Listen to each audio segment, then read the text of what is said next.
What would you do if you discovered that the person sleeping next to you every night had already planned exactly how you would die?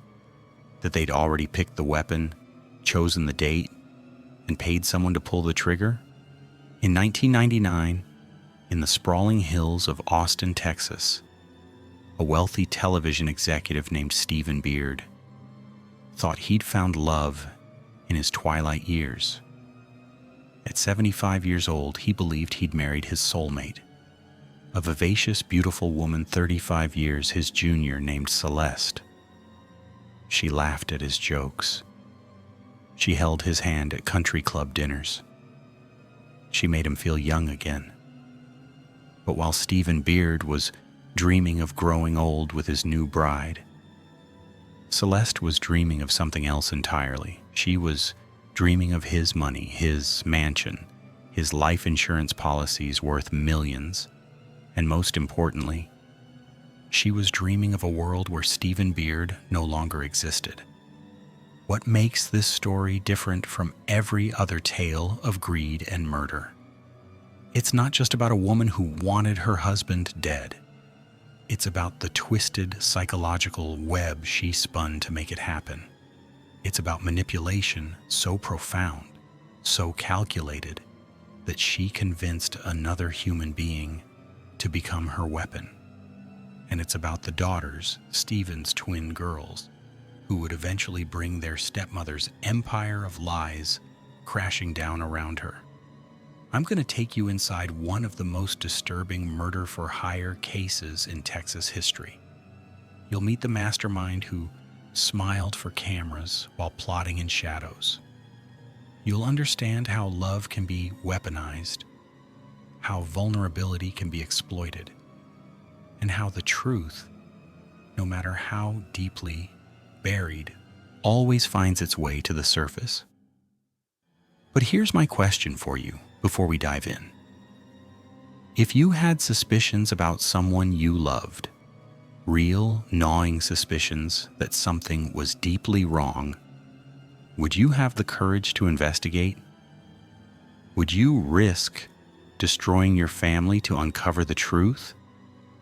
If this story grips you the way it gripped me, if you want to know how deep this rabbit hole goes, then do something for me right now.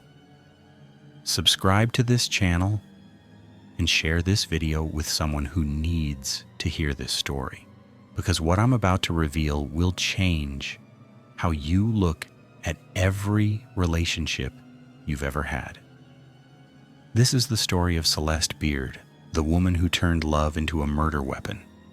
I need you to understand something about Austin, Texas in the mid-1990s. It was a city of contradictions, old money mixing with new tech wealth, ranchers rubbing shoulders with executives, and country clubs where your net worth determined your social calendar. In this world of privilege and pretense, Stephen Beard was royalty. Stephen had built his fortune in television, climbing from a station manager to an executive who commanded respect across the industry. By the time he retired, he'd accumulated enough wealth to live like a king. A sprawling estate on Toro Canyon Road, memberships at the most exclusive clubs, and the kind of financial security that made people treat him differently. They laughed a little harder at his jokes. They remembered his birthday. They made sure his glass was never empty. But Stephen, for all his success, carried a wound that money couldn't heal. His first wife, Elise, had died years earlier after a long battle with illness. He'd nursed her through her final months, held her hand as she slipped away, and then found himself alone in a house that suddenly felt too large, too quiet, too empty. His daughters from that marriage, the twins, Kristina and Jennifer, had their own lives now. Stephen was 73 years old, wealthy beyond measure, and desperately lonely. Enter Celeste Johnson. She was working at a country club when Stephen first noticed her, not as a member but as staff. At 38, Celeste possessed the kind of beauty that made men forget their age. Blonde, curvaceous, with a smile that seemed to light up whatever room she entered. But more than her looks, it was her attention that captivated Stephen. She remembered how he liked his drinks. She asked about his day with what seemed like genuine interest. She made him feel seen in a way he hadn't felt since Elise died. What Stephen didn't know, couldn't have known, was that Celeste Johnson was a survivor of an entirely different kind. Her past was a minefield of broken relationships, abandoned children from previous marriages, and a pattern of attaching herself to men who could provide financial security. She'd learned early that her beauty was currency, and she'd spent decades perfecting the art of spending it wisely.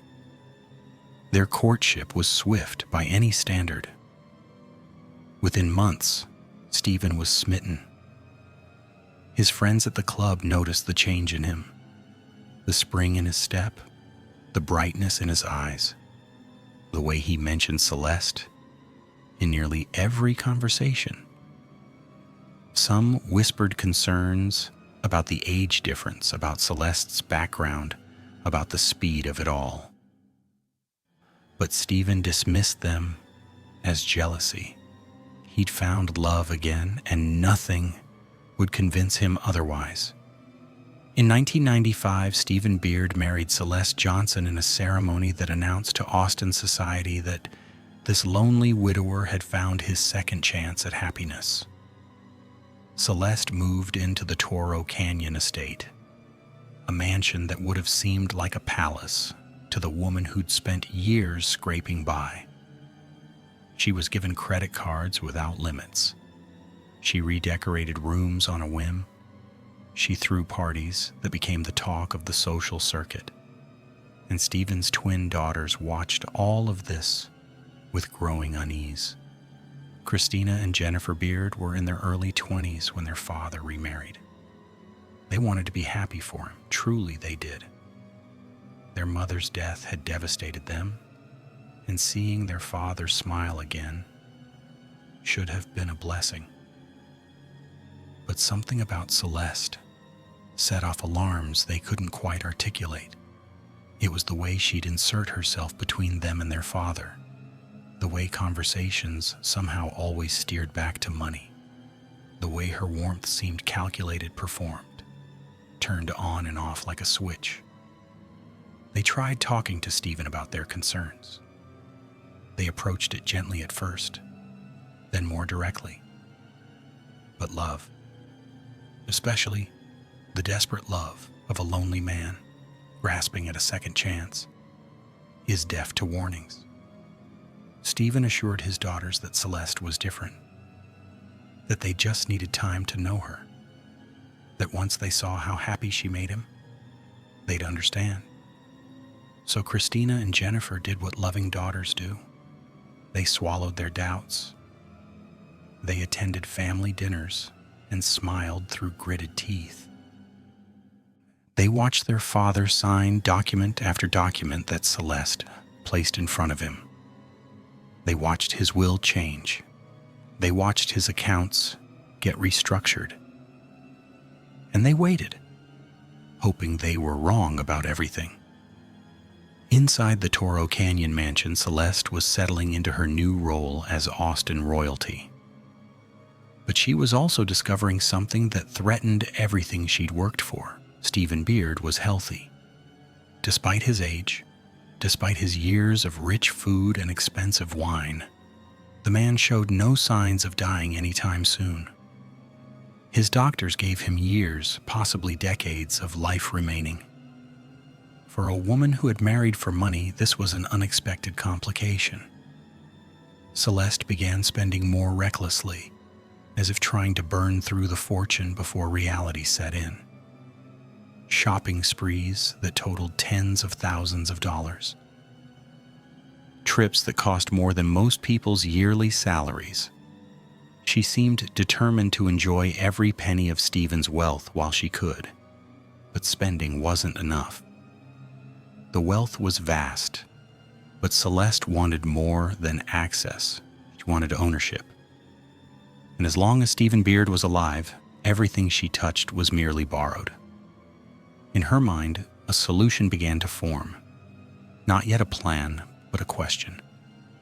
What would life look like without Stephen in it? The mansion would be hers. The accounts would be hers. The freedom to live exactly as she pleased, without an aging husband asking questions about credit card bills and spending habits. It was a fantasy at first, something she'd think about late at night when Stephen's snoring filled their bedroom. But fantasies have a way of becoming plans when the right opportunity presents itself. And that opportunity was about to walk into Celeste's life in the most unexpected place imaginable. A psychiatric hospital where both women's darkness would recognize itself in the other. The thing about mental health facilities is that they're supposed to be places of healing, places where broken people go to be put back together.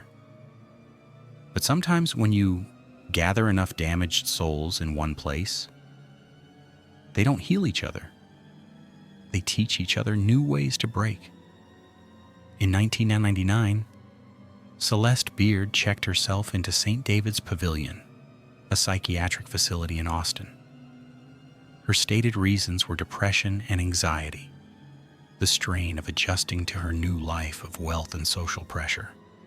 Whether this was genuine suffering or a calculated performance remains debated to this day. What isn't debated is what happened inside those walls. Tracey Tarlton was everything Celeste was not. Where Celeste was polished and poised, Tracey was rough-edged and awkward. Where Celeste moved through the world with calculated grace, Tracey stumbled through it with desperate intensity. She was in her mid-30s, a bookstore manager with a history of mental health struggles, failed relationships, and a loneliness so profound it had become the defining feature of her existence. Tracey had been admitted to St. David's Pavilion for her own battles with depression. She'd lived a life marked by unrequited feelings, by attachments that others didn't reciprocate, by a heart that gave too much to people who gave nothing back. When she met Celeste Beard, something inside her recognized a kindred spirit, or so she believed.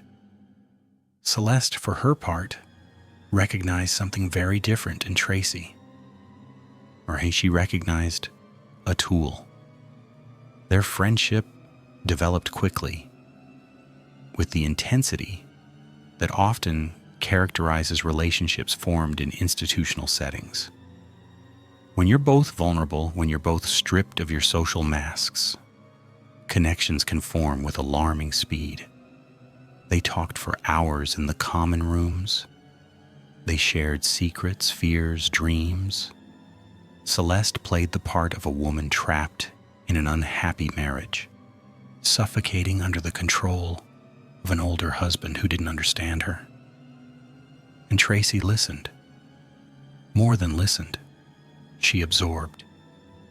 She took Celeste's pain and made it her own, the way she'd always done with people she cared about. What Celeste discovered in these conversations was more valuable than anything she'd found in Stephen's bank accounts. She discovered that Tracey Tarlton was in love with her. It wasn't a declaration, not at first.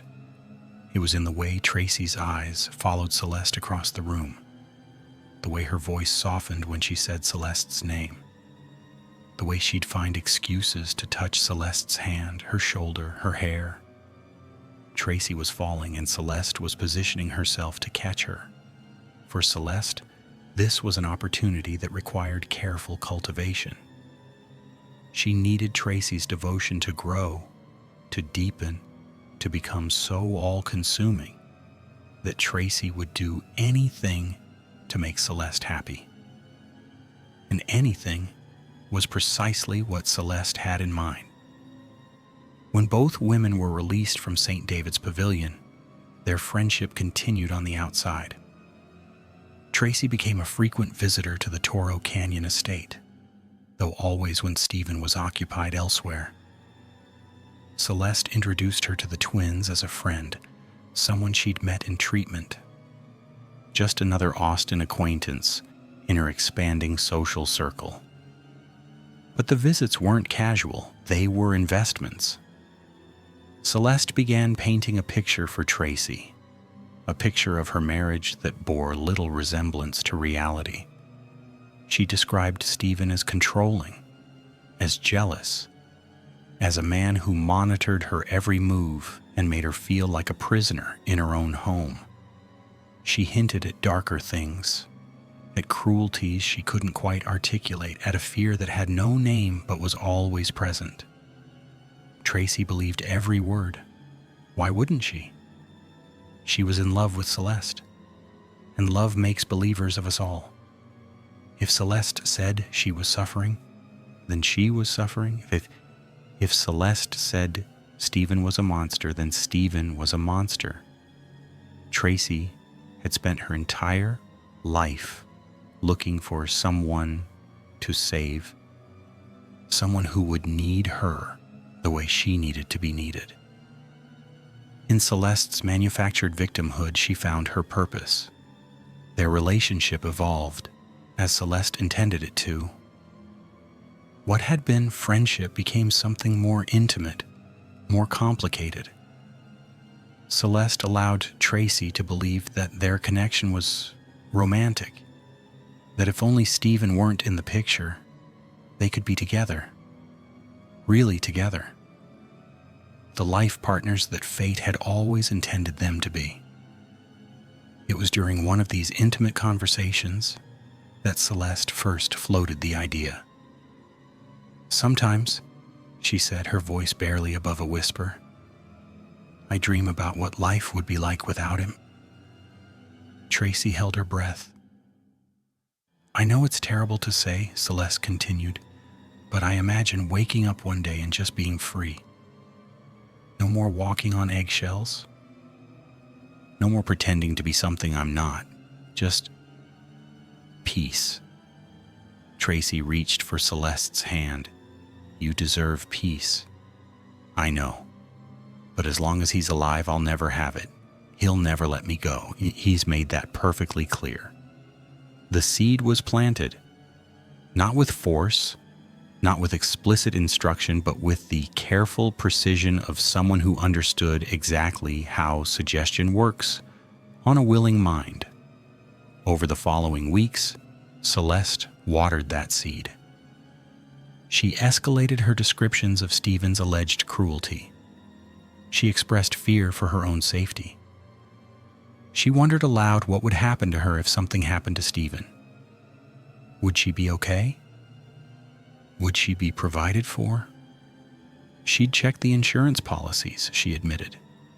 Stephen had made sure she'd be taken care of if something were to happen.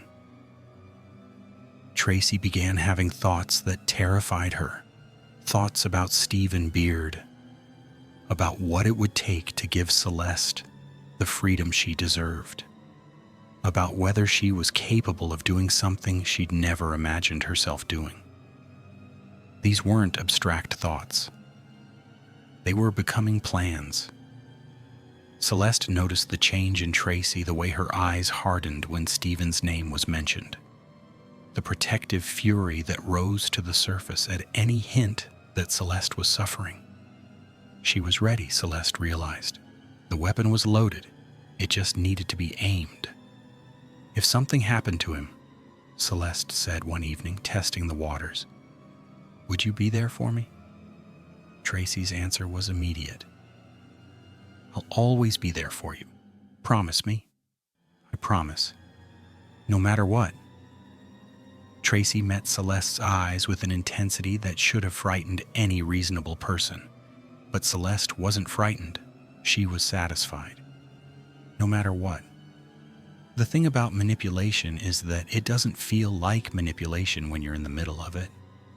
Tracey Tarlton believed she was acting out of love, out of protection, out of a noble desire to save someone she cared about from suffering. She believed that what she was contemplating was an act of mercy, even heroism. She had no way of knowing that she was simply a means to an end, a convenient weapon in the hands of someone who had never loved her, had never been in danger, had never needed saving from anything except the inconvenience of a living husband. The date was set. The method was chosen. Tracey Tarlton was going to murder Stephen Beard, and she was going to do it believing that she was saving the woman she loved, and Celeste Beard was going to watch it all unfold with the patience of a spider who had spent months weaving her web, waiting for the perfect moment to consume her prey. What I'm about to describe happened in the early morning hours of October 2nd, 1999. I need you to understand every detail because the details are what eventually unraveled everything. Details that seemed insignificant at the time, but would later become the threads that investigators pulled to unravel Celeste Beard's carefully constructed lie. The Toro Canyon estate was quiet that night. Stephen Beard had gone to bed early, as was his custom. At 75, he kept regular hours, and his body demanded rest even when his mind wanted to stay active.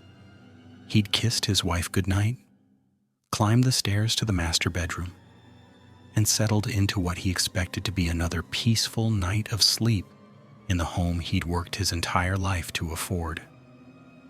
Celeste had stayed downstairs claiming she wasn't tired. She had things to do, she said. Reading, perhaps, some television. Stephen shouldn't wait up. He didn't. What Stephen didn't know was that Celeste had been making preparations. Earlier that day, she'd confirmed with Tracey that tonight was the night. The schedule was set. Stephen would be asleep, Celeste would ensure that certain doors were unlocked, and Tracey would finally deliver the freedom that Celeste had been promising them both for months. Around 2:30 in the morning, while the rest of Austin slept, Tracey Tarlton approached the Toro Canyon estate. She carried a shotgun, a 20 gauge that she'd purchased legally weeks earlier. Her heart was pounding, but her purpose was clear. She was going to save Celeste. She was going to eliminate the monster who had been tormenting the woman she loved. Every step toward that house was a step further into a darkness from which there would be no return. But Tracey didn't think about that. She thought about Celeste, about their future, about the life they would build together once Stephen Beard was no longer standing in their way. The back door was unlocked, exactly as Celeste had promised. Tracey moved through the house with the focus of someone who had rehearsed this moment in her mind 1,000 times. She knew where the bedroom was. She knew that Stephen would be alone. Celeste had made sure of that, claiming she'd fallen asleep on the couch downstairs. Everything was aligned. Everything was ready. When Tracey entered the master bedroom, Stephen Beard was sleeping soundly. This man who had never done anything to her, who didn't even know her name, who was guilty of nothing except being married to a woman who wanted his money more than his life. He had no warning, no chance to defend himself, no opportunity to understand why this stranger was standing over his bed in the darkness. Tracey raised the shotgun. She aimed at his stomach, and she pulled the trigger. The blast shattered the silence of the Toro Canyon estate. Stephen Beard jerked awake to unimaginable pain, his abdomen torn apart by the shotgun blast. He screamed, a sound that echoed through the halls of the mansion he'd built with his success. Tracey fled. She ran back through the house, out the door she'd entered, and disappeared into the Texas night. Her part was done. Now it was up to Celeste to handle the aftermath. And Celeste did handle it with a performance that would have earned standing ovations on any stage. She discovered her husband's injury within moments of the shooting. She called 911, her voice trembling with what sounded like genuine terror and confusion. She reported a home invasion, an unknown intruder, a nightmare that had descended upon her peaceful home without warning or explanation. The paramedics arrived to find Stephen Beard clinging to life, his injuries catastrophic, but not immediately fatal. He was rushed to Brackenridge Hospital, where surgeons worked desperately to save him. The damage was severe. His stomach was essentially destroyed, his intestines compromised, his body thrown into a crisis that would require months of treatment to address. But here's the thing that no one expected. Stephen Beard survived. Against all odds, against the severity of his wounds, against the intentions of the woman who'd orchestrated his attack, Stephen Beard did not die that night. He was alive, barely, but alive. Celeste played the role of devoted wife with remarkable conviction. She was at the hospital constantly, holding Stephen's hand, speaking to him softly, assuring him that everything would be okay. Doctors and nurses commented on her dedication, her obvious love for her husband, her tireless commitment to his recovery. No one suspected. Not yet. The investigation into the shooting began immediately, but it faced significant obstacles. There was no clear suspect, no obvious motive, no evidence pointing to anyone in particular. The theory of a random home invasion seemed to fit. Wealthy homeowner, expensive property, a crime of opportunity that had gone terribly wrong. Stephen, when he was conscious enough to speak, couldn't identify his attacker. He'd been asleep when the shot was fired, had seen nothing but shadows and confusion before paramedics arrived. He had no enemies that he knew of, no business disputes that would warrant violence, no explanation for why someone would want him dead. But as the weeks passed and Stephen slowly recovered, certain things began to bother certain people. Kristina and Jennifer Beard had rushed to their father's side when they heard about the shooting. Their concern was genuine, their fear for his life all-consuming. But as they spent more time at the hospital, as they watched Celeste's performance of grief and devotion, their old suspicions began to resurface. Why had the back door been unlocked? Celeste claimed she'd forgotten to check it, but the security of that house had always been meticulously maintained. Why had Celeste been sleeping downstairs, conveniently away from the bedroom where the shooting occurred? Why did her tears seem to come and go with such precision, appearing when doctors were present and disappearing when they were alone? The twins didn't voice these suspicions to anyone but each other. Not yet. They had no evidence, no proof. Nothing but the same gut feeling that had warned them about Celeste from the beginning. And that gut feeling wasn't enough to accuse someone of attempted murder. But they watched. They paid attention. They remembered. Meanwhile, Tracey Tarlton was in crisis. The shooting had not gone as planned. Stephen was supposed to die instantly, cleanly, and Celeste was supposed to be free. Instead, Stephen was alive, recovering, and Celeste was trapped at his bedside playing the devoted wife. Their dream of being together was further away than ever. Tracey began calling Celeste obsessively, needing reassurance, needing to understand what happened. needing to know that everything would still work out.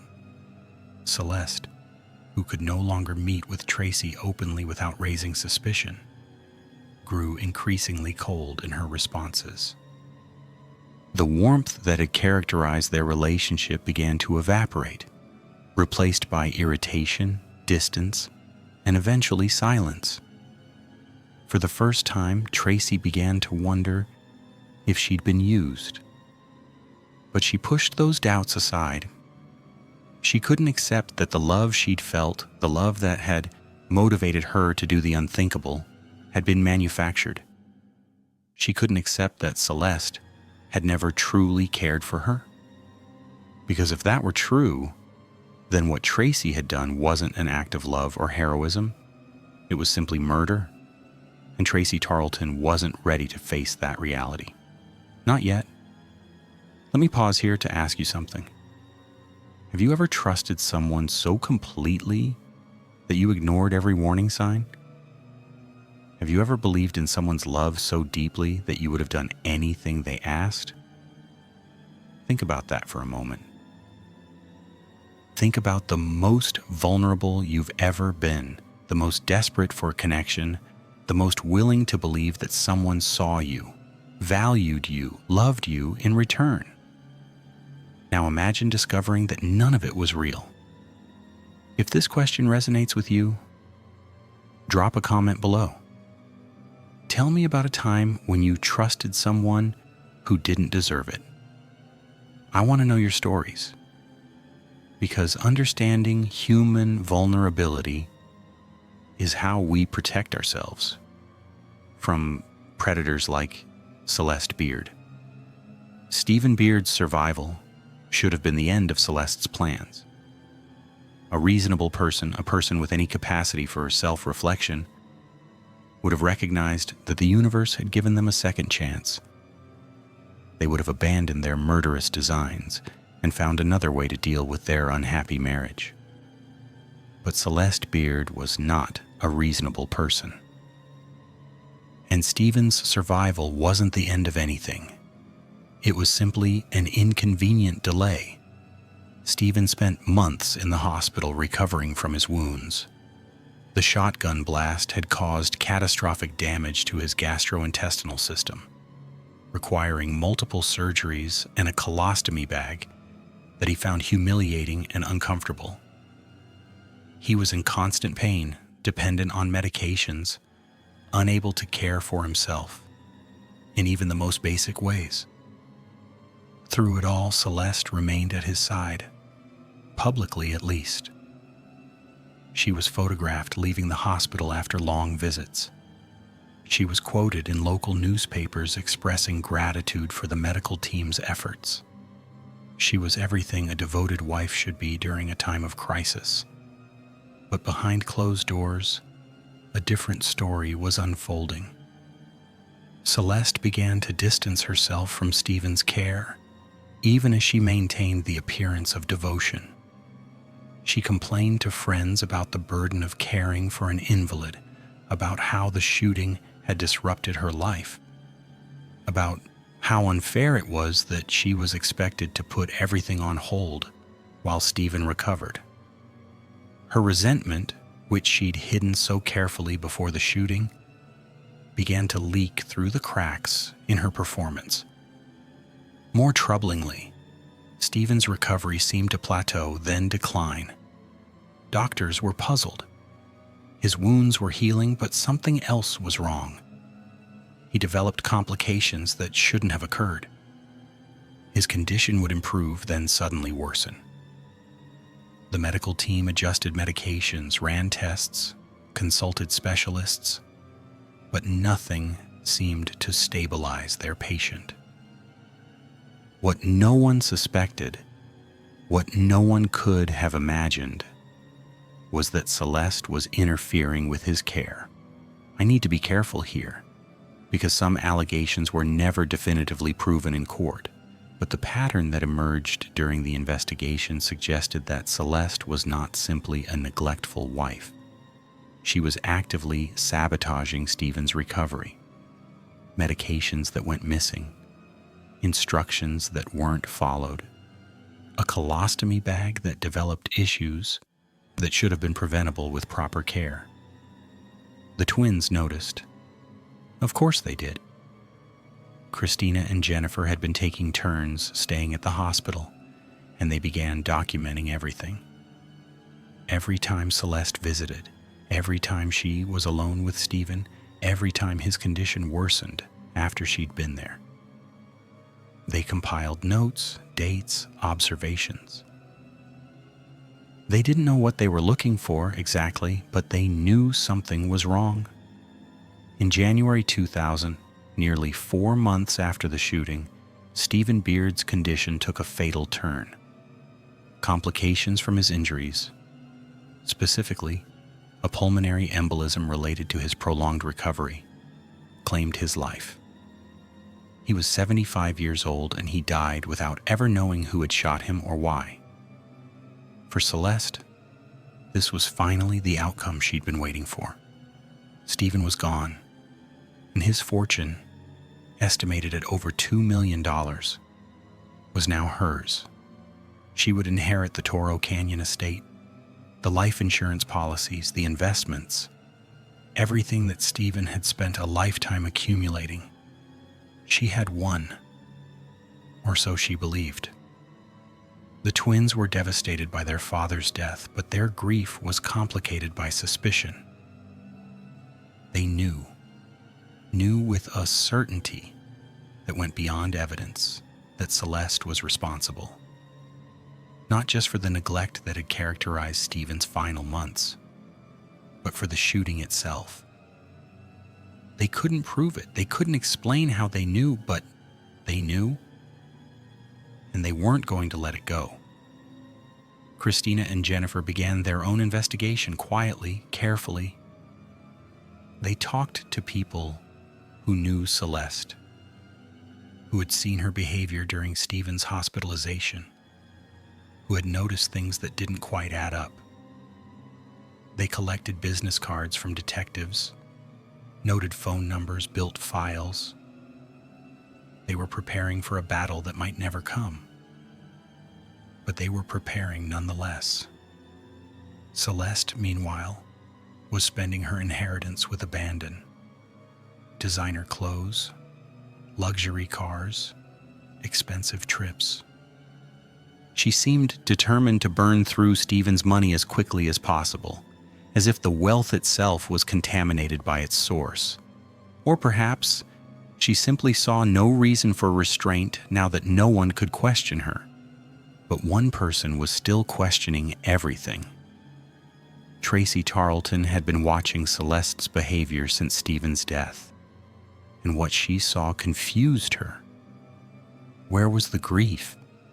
Where was the complicated mix of relief and loss that should accompany the end of an abusive marriage? Where was the love that Celeste had professed for her, the future they were supposed to build together? Instead, Celeste was distancing herself from Tracey entirely. Phone calls went unanswered. Invitations were declined. The intimacy they'd shared seemed like a memory from another lifetime. Tracey began to realize that Celeste's interest in her had died alongside Stephen Beard, because that interest had never been genuine. Tracey had been a weapon, useful for a specific purpose, and now that purpose had been served. The betrayal was devastating. Tracey had risked everything, her freedom, her sanity, her soul, for a woman who hadn't loved her at all. She'd committed an act that would haunt her forever, and she'd done it for a lie, for manipulation, for a con artist who had recognized her vulnerability and exploited it without mercy. As 2000 progressed, Tracey began drinking heavily. She became erratic, unpredictable. The guilt that she'd suppressed was rising to the surface, demanding acknowledgement. She started talking, not to police, not yet, but to friends, to acquaintances, to anyone who would listen to her rambling confessions about things she'd done and mistakes she couldn't take back. Word reached the twins through their network of sources, through the connections they'd been cultivating since their father's death. Kristina and Jennifer heard about a woman named Tracey Tarlton who was saying disturbing things about Celeste Beard, a woman who seemed to know details about the shooting that only someone involved could know. The twins made a decision that would change everything. They went to the police. Detective Rick Wines had been working homicides for the Austin Police Department long enough to know when something didn't smell right. Stephen Beard's case had bothered him from the beginning. The unlocked door, the sleeping wife, the lack of anything stolen from a house full of valuable items. It looked like a targeted shooting, not a burglary gone wrong. But without evidence, without witnesses, without a suspect, there was nothing to pursue. The case had grown cold. Then the twins walked into his office with a name: Tracey Tarlton. What Kristina and Jennifer shared with Detective Wines was circumstantial but compelling. They described Celeste's behavior during their father's hospitalization. The coldness, the resentment, the suspicious pattern of his declining health when she was involved in his care. They described the money she'd inherited and how quickly she'd begun spending it. And they described the rumors they'd heard about a woman named Tracey who seemed to have inside knowledge of the shooting. Detective Wines began pulling threads. He ran background checks on both Celeste and Tracey. He discovered their connection through St. David's Pavilion, their continued friendship after discharge, the amount of time Tracey had spent at the Toro Canyon estate in the months leading up to the shooting. He interviewed staff members, neighbors, anyone who might have seen the two women together. A picture began to emerge, not complete, not definitive, but troubling. Two women with a close relationship. One wealthy and married to a man 35 years her senior. One lonely, troubled, with a history of intense attachments and a shooting that had conveniently solved one woman's marital problems. But Detective Wines needed more than suspicion. He needed evidence.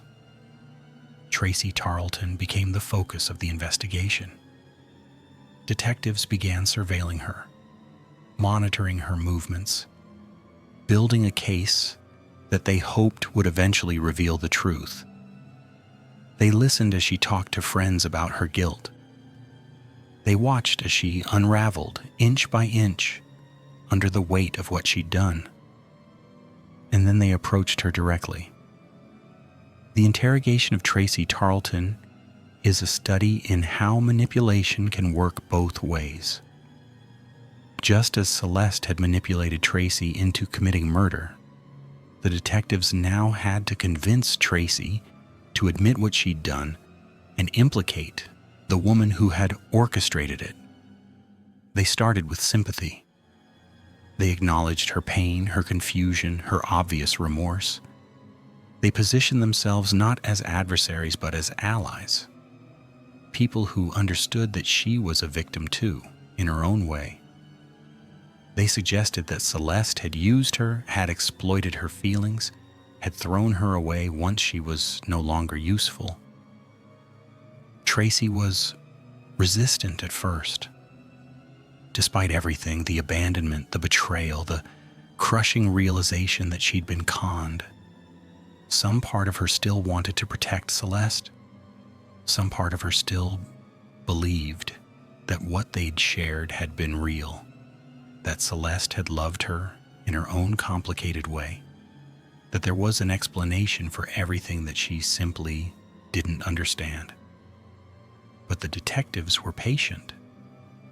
They kept pushing, kept probing, kept reminding Tracey of everything she'd sacrificed for a woman who had given her nothing in return. They showed her evidence of Celeste's spending sprees, her new relationships, her complete indifference to Tracey's fate. They painted a picture of a predator who had used Tracey's love as a weapon and was now living lavishly while Tracey drowned in guilt. Slowly, Tracey's defenses crumbled. She began talking, hesitantly at first, then with increasing detail. She described meeting Celeste at St. David's Pavilion, the development of their relationship, the way Celeste had portrayed Stephen as an abuser who needed to be eliminated. She described the planning, the promises, the night of October 2nd when she'd entered the Toro Canyon estate and shot a sleeping man she'd never met. And she described the aftermath, how Celeste had pushed her away, how the life they were supposed to build together had evaporated, how she'd realized too late that she'd been nothing more than a convenient tool. Tracey Tarlton was arrested and charged with murder. But the investigation was far from over. Tracey's confession implicated Celeste, but a conviction would require corroboration. And the prosecution needed to prove that Celeste had orchestrated the murder, had manipulated Tracey into committing it, had been the mastermind behind a plot that had ultimately claimed Stephen Beard's life. The district attorney's office began building their case. They gathered phone records, financial documents, witness statements. They interviewed everyone who had ever interacted with both women, looking for evidence of their conspiracy.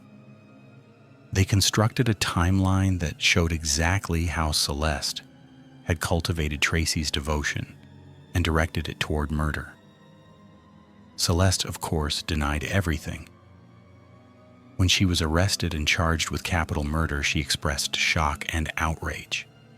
Tracey Tarlton, she claimed, was a mentally unstable woman who had developed an obsessive attachment that Celeste had tried repeatedly to discourage.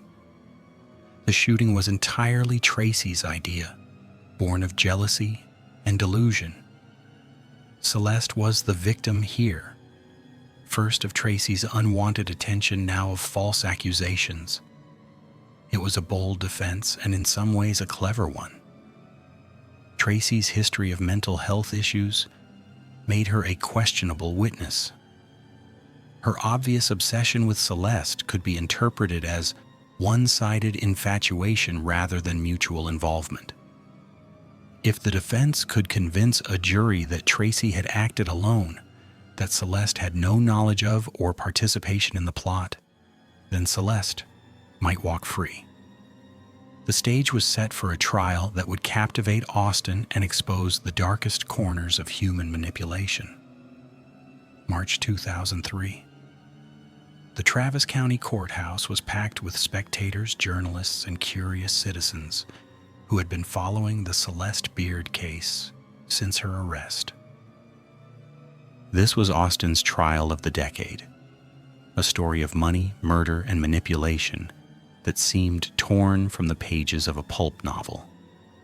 Celeste arrived each day in carefully chosen outfits, her appearance polished, her demeanor composed.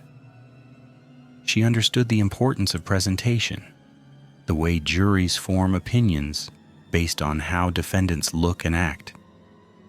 She would not give them reason to believe she was a monster. But the prosecution had a different story to tell. The state's case rested on several pillars. First, Tracey Tarlton's testimony, which would provide a detailed account of how Celeste had orchestrated the murder. Second, documentary evidence, phone records, financial documents, witness statements that corroborated Tracey's account. And third, the testimony of Kristina and Jennifer Beard, who would describe Celeste's behavior before and after their father's death. Tracey Tarlton took the stand and delivered testimony that was devastating in its detail and emotion. She described falling in love with Celeste at St. David's Pavilion, the way Celeste had made her feel special and needed after a lifetime of rejection. She described the conversations where Celeste had portrayed Stephen as a threat, had expressed her desperate desire to be free of him, had planted the seeds of violence that eventually bloomed into murder. She told me we couldn't be together as long as he was alive, Tracey testified. She said he would never let her go. She made me believe that the only way to save her was to get rid of him. Defense attorneys cross-examined aggressively, attacking Tracey's credibility. They highlighted her mental health history, her obvious obsession with Celeste, her possible motives for implicating another person in a crime she'd committed alone. They suggested that Tracey was lying to reduce her own culpability, that she'd constructed a fantasy of mutual involvement to make herself feel less responsible. But Tracey held firm. She answered questions with painful honesty, acknowledging her own culpability while maintaining that Celeste had been the architect of everything. She didn't try to make herself look good. She couldn't, given what she'd done. Instead, she simply told the truth as she understood it and let the jury decide. The documentary evidence supported her account. Phone records showed extensive contact between Celeste and Tracey in the months leading up to the shooting, including calls on the night of October 2nd. Financial records showed Celeste's spending habits, her dissatisfaction with her marriage, her clear financial motive for wanting Stephen dead. Witnesses testified about conversations where Celeste had expressed frustration with her husband, had complained about the constraints of her marriage, had wondered aloud what life would be like if she were a widow. And then the twins took the stand. Kristina Beard's testimony was measured but damning. She described her father as a kind, generous man who had welcomed Celeste into his life with open arms. She described her growing suspicions about her stepmother, the way Celeste had seemed to push Stephen away from his daughters, the changes in his will that had given Celeste control of his estate. She described the night of the shooting and the aftermath, Celeste's performance of grief that never quite rang true. I knew something was wrong, Kristina testified. I couldn't prove it, but I knew. The way she acted, the things she said, it was all wrong. It was like watching someone play a part in a movie. Jennifer Beard echoed her sister's testimony, adding details about Celeste's behavior during their father's hospitalization. She described visiting the hospital and finding Celeste irritated rather than concerned, focused on her own inconvenience rather than her husband's suffering. She described the conversations where Celeste had complained about the burden of caring for an invalid, where she'd wondered aloud how long this would go on. The defense's case centered on casting doubt on Tracey Tarlton's testimony. Celeste's attorneys argued that Tracey had acted alone, motivated by an obsessive love that Celeste had not encouraged or reciprocated. They pointed to Tracey's mental health history, her previous intense attachments, her capacity for delusion. They suggested that Celeste was simply another victim of a woman who couldn't distinguish between fantasy and reality. Celeste herself testified in her own defense. She was charming, poised, and convincing. Exactly what you'd expect from someone who had spent her entire life manipulating others. She portrayed herself as a loving wife who had been blindsided by tragedy. She described Tracey as a troubled woman who had developed an unwanted fixation that Celeste had tried repeatedly to discourage. She denied any involvement in the shooting or any knowledge of Tracey's plans, any desire to harm the husband she claimed to have loved. "I lost my husband," she said, tears streaming down her face. and now I'm being accused of being responsible for it. I can't imagine anything more painful. The prosecution's cross-examination was surgical. They forced Celeste to account for every phone call, every meeting, every inconsistency in her story.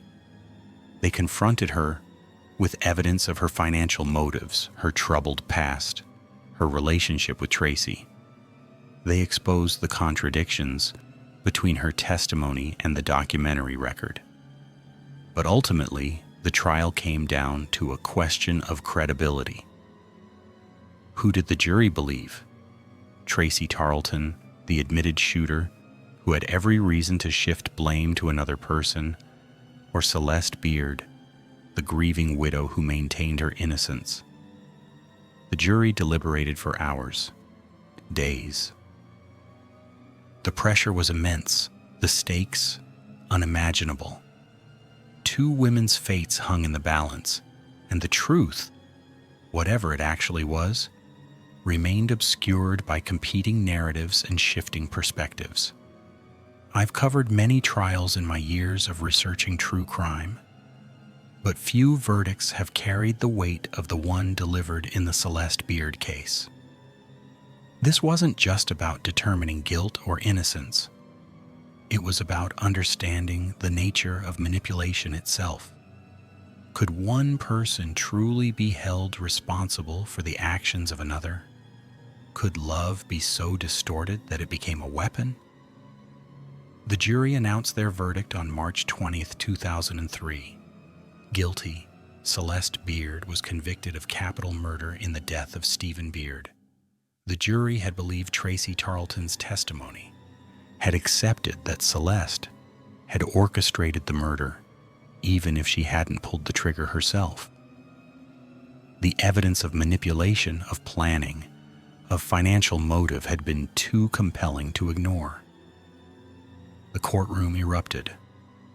Celeste's supporters gasped in disbelief. The twins held hands and wept. Tears of grief, of relief, of vindication. Their father's death had finally been acknowledged for what it was, a murder planned and executed by the woman who had promised to love him. Celeste showed no emotion as the verdict was read. She sat perfectly still, her face a mask that revealed nothing. Perhaps she had expected this outcome all along.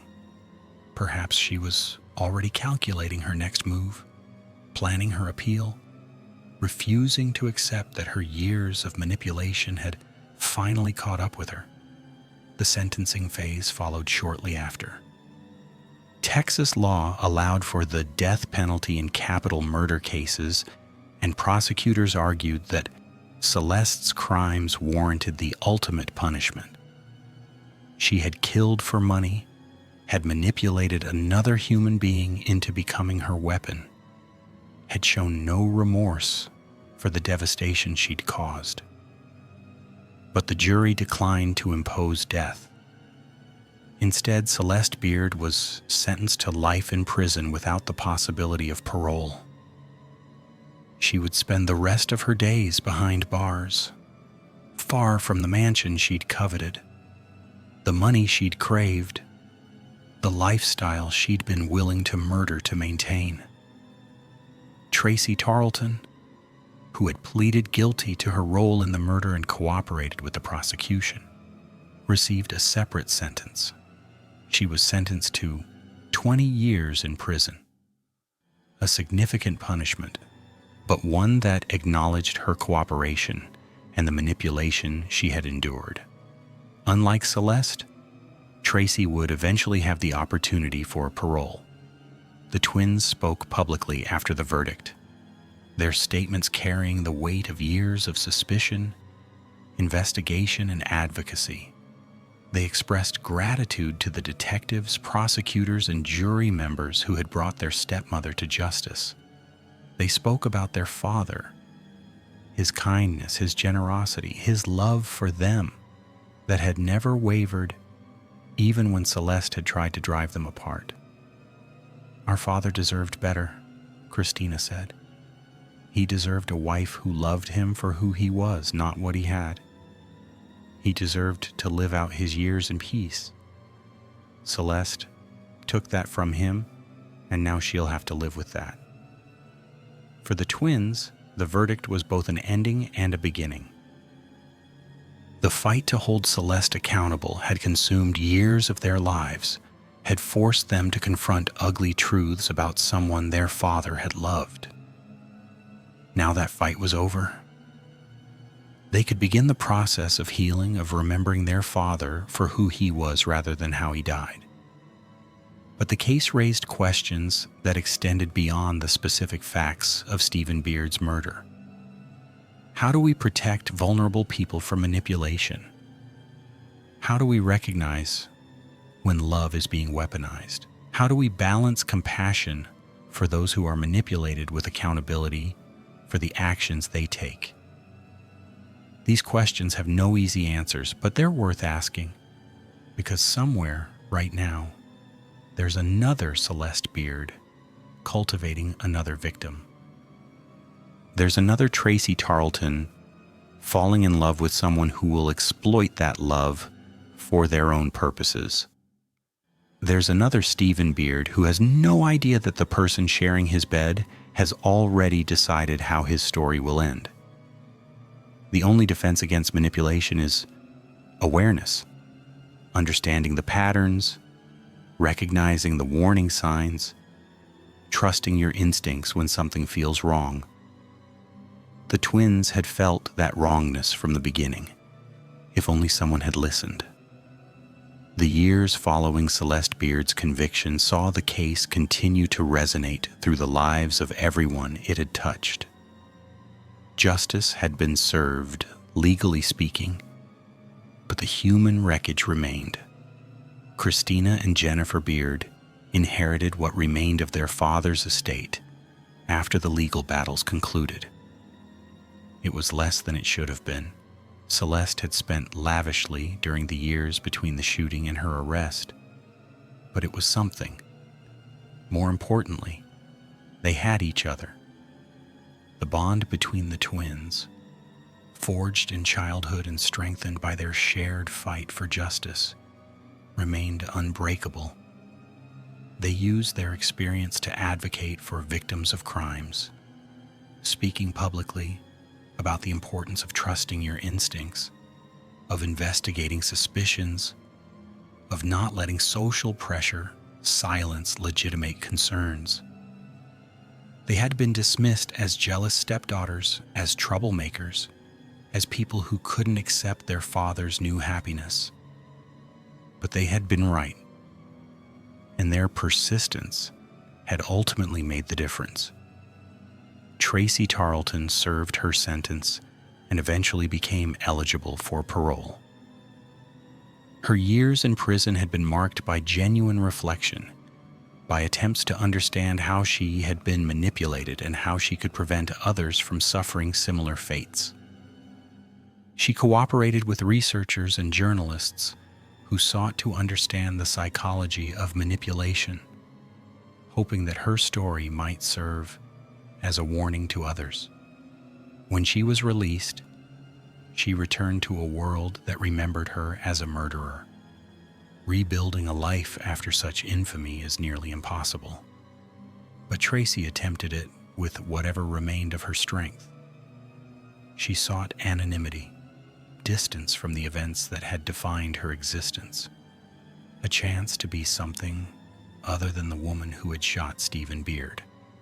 Celeste Beard remained in prison, her appeals exhausted, her future consisting of nothing but concrete walls and the company of other convicted criminals. The woman who had once presided over Austin society, who had worn designer clothes and hosted lavish parties, now wore a prison uniform and ate institutional food.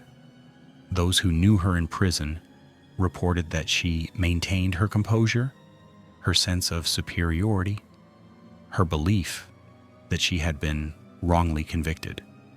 She never expressed remorse for Stephen's death, never acknowledged her role in destroying Tracey's life, never accepted responsibility for anything that had happened. In her mind, she remained the victim of circumstances, of jealous stepdaughters, of a justice system that had failed to understand the truth. This is the tragedy at the heart of manipulation.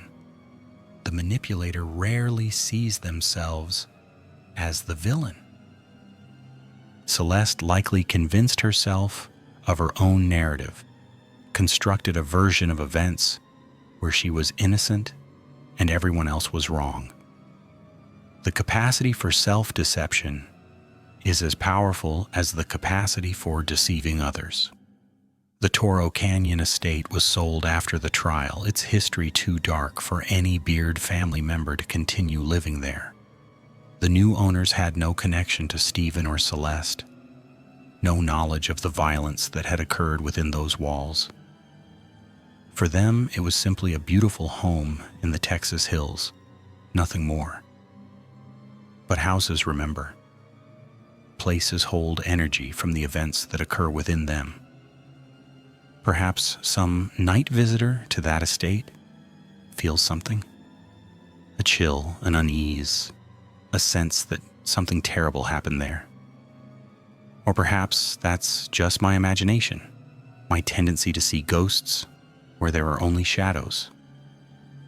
What isn't imagination is the impact of this case on everyone who studied it, everyone who followed the trial, everyone who learned about the extraordinary lengths that one woman went to for money. The Celeste Beard case became a reference point for understanding manipulation, for recognizing the signs of a predator disguised as a lover. Documentaries were made, books were written, podcasts examined every detail. The case entered the true crime canon, a story retold whenever people wanted to understand how someone could be convinced to commit murder by someone claiming to love them. And through it all, the memory of Stephen Beard lingered. A man who had made his fortune through hard work and determination. A man who had loved his daughters, had mourned his first wife, had sought happiness in his twilight years. A man whose only crime was trusting the wrong person. He deserved better. They all deserved better except for Celeste, who deserved exactly what she got. I've told you a story of darkness, of manipulation, murder, and betrayal. But I promised you at the beginning that this story would end with victory, and I intend to keep that promise. The victory here belongs to the twins, Kristina and Jennifer Beard. From the moment Celeste entered their lives, they knew something was wrong. They felt the instinctual alarm that our bodies produce when we're in the presence of a predator. But they were young. Their father was in love, and society told them to be happy for him. So they tried. They swallowed their doubts and hoped they were wrong. They weren't wrong. And when their father was shot, when he lay dying in a hospital bed, when Celeste walked free despite their certainty of her guilt, they didn't give up.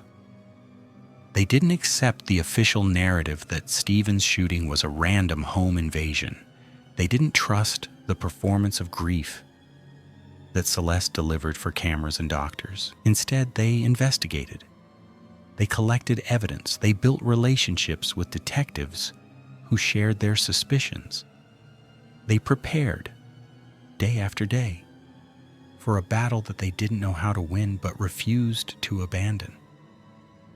This is what courage looks like. Not the dramatic heroics of movies, but the quiet persistence of people who refuse to let injustice stand. The twins had every reason to give up. The legal system was slow, the evidence was circumstantial, and Celeste was a skilled manipulator who had fooled far more sophisticated observers. But they kept going.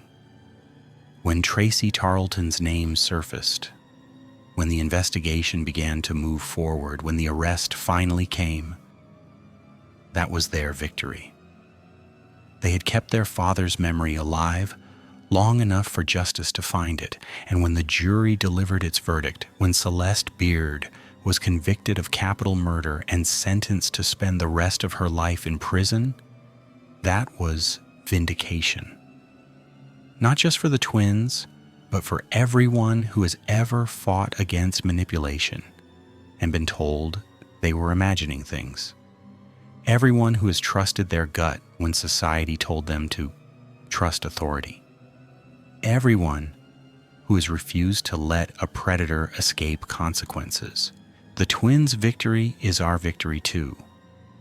It proves that manipulation, no matter how sophisticated, eventually meets its match.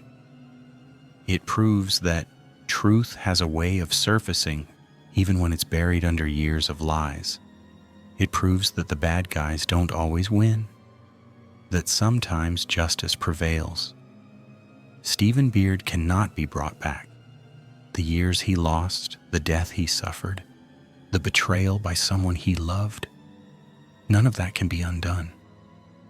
But his memory has been honored by daughters who never stopped fighting for him. His story has been told truthfully, his killer exposed, his legacy protected. That is victory. That is justice. That is the ending Stephen Beard deserved. And for those of you watching who are in situations where you feel like no one believes you, where the manipulator seems to be winning, where the truth seems impossible to prove, remember the twins. Remember that they felt exactly what you're feeling. Remember that they were doubted, dismissed, and discouraged. And remember that they won anyway. Your victory may come. Keep fighting. Keep documenting. Keep trusting yourself. The truth is powerful, and it will eventually find its way to the surface. We've come to the end of our journey together, and I want to leave you with something more than just the details of a true crime case. I want to leave you with understanding that might protect you or someone you love from becoming the next victim. Celeste Beard was not a monster in the obvious sense. She didn't have fangs or claws. She didn't announce her intentions or wear her malevolence on the outside where everyone could see it. She was charming, beautiful, convincing. She made people feel special. She made a lonely old man believe he'd found love again. That's what makes predators like Celeste so dangerous. They don't look like predators. They look like everything you've ever wanted. They fill needs you didn't know you had. They seem to understand you in ways that no one else ever has. And by the time you realize what they are, they've already destroyed everything you care about. Stephen Beard was vulnerable because he was lonely. He'd lost his wife. His daughters had grown up. And he was facing the prospect of spending his final years alone. Celeste recognized that vulnerability and exploited it perfectly. She gave him attention, companionship, the illusion of passion. She made him feel young and alive. And he was so grateful for those feelings that he ignored every warning sign. Tracey Tarlton was vulnerable because she was desperate for love. She'd spent her life feeling rejected, unwanted, invisible.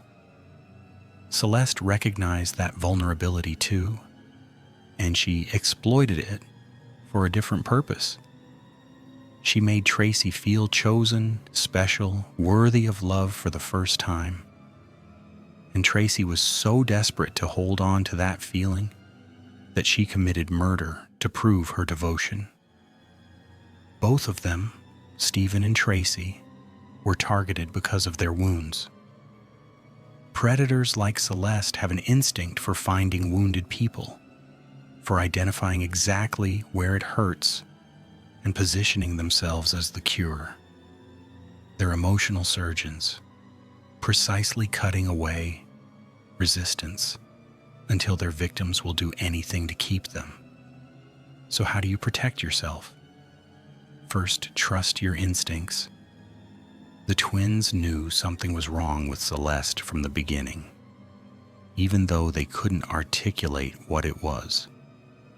Our bodies have wisdom that our minds sometimes lack. If someone makes you uncomfortable, if something feels off, if you have a sense that things are too good to be true, pay attention to that feeling. It might save your life. Second, watch for patterns. Predators have histories. They've done this before to other people in other places. Celeste had a string of failed relationships and abandoned responsibilities before she met Steven. If someone's past is full of drama, conflict, and broken connections, that's not bad luck. It's a pattern, and patterns repeat. Third, protect your vulnerable people. If you have elderly parents, lonely friends, struggling family members, pay attention to who enters their lives. You can't prevent them from forming relationships, but you can watch for warning signs. You can ask questions. You can express concerns. The twins tried to warn Steven and he didn't listen, but at least they tried.